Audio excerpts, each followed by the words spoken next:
paglilitis sa pangalawang Pangulo. RMN Networks Special Coverage. Encashment ng OVP sa 125 million pesos na confidential funds, unusual pero lehitimo ang transaksyon ayon sa dating branch manager ng Land Bank.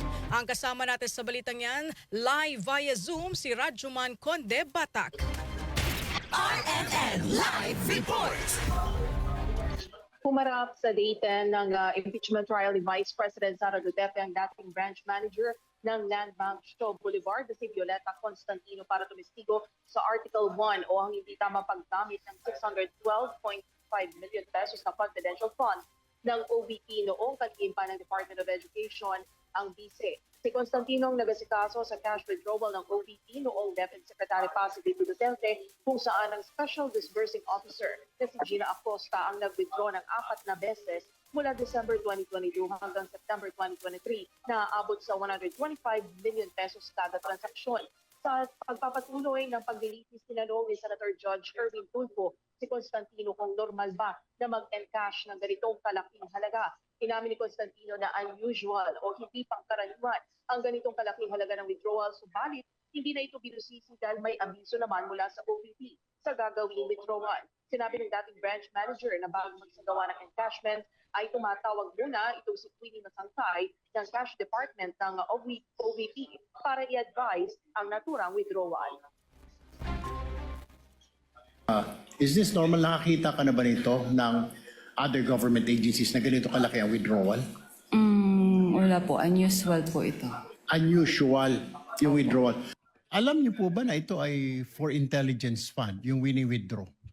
Hindi po. Hindi niyo po alam na Intel fund ito. Opo. Pero nagduda po kayo sa ganitong kalaking halaga. Is that correct?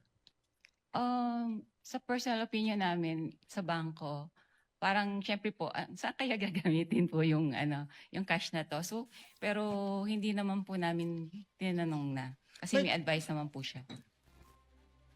Sa pagbusisi naman ni Senator Judge Bam Aquino kung inire-report ba ang unusual withdrawal na ito, sinagot ni Constantino na anumang halaga na higit sa 500,000 pesos ay inire-report sa Anti-Money Laundering Council bagamat hindi nito ibinetalye ang naturang impormasyon. Sinabi rin nito na hindi naman sila nagduda sa transaksyon dahil lehitimo ito bagamat unang pagkakataon niya na mag-asikaso ng ganitong kalaking withdrawal ng pera dahil karaniwan ang mga malalaking halaga ay sa cheque, dinadaan o sa online at hindi ini-encash.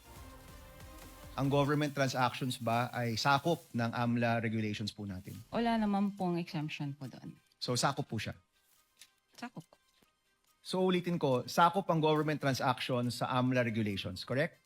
Yes. Lahat po. Yes. At ano po yung over 500,000? Magkaiba po yun, Covered di ba? po. Okay, yung suspicious po, ano po yung regulasyon kapag nagsasabit po kayo ng suspicious transaction?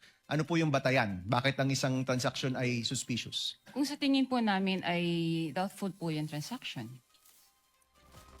For this particular po, hindi naman po kami nag-doubt kasi alam namin po na legit po yung transaction.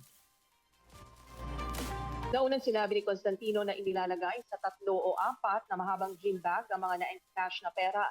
Sa paglilitis, ipinakita ang 4 na cash withdrawals ng OVP sa Land Bank Shaw Boulevard branch na 125 billion pesos o kabuang 500 million pesos na cash kung saan si Prosecutor Representative Joel Chua ang nagsagawa naman ng direct examination sa testigo. Hindi naman nag-cross-examination ng defense team ni VP Sara kay Constantino. Samantala, naka-break muna para sa launch ang impeachment court at babalik mamayang alas 12:30 ngayong tanghali kung saan susunod na harap si Nelita Camposano, ang dating branch manager naman ng Land Bank Department of Education branch.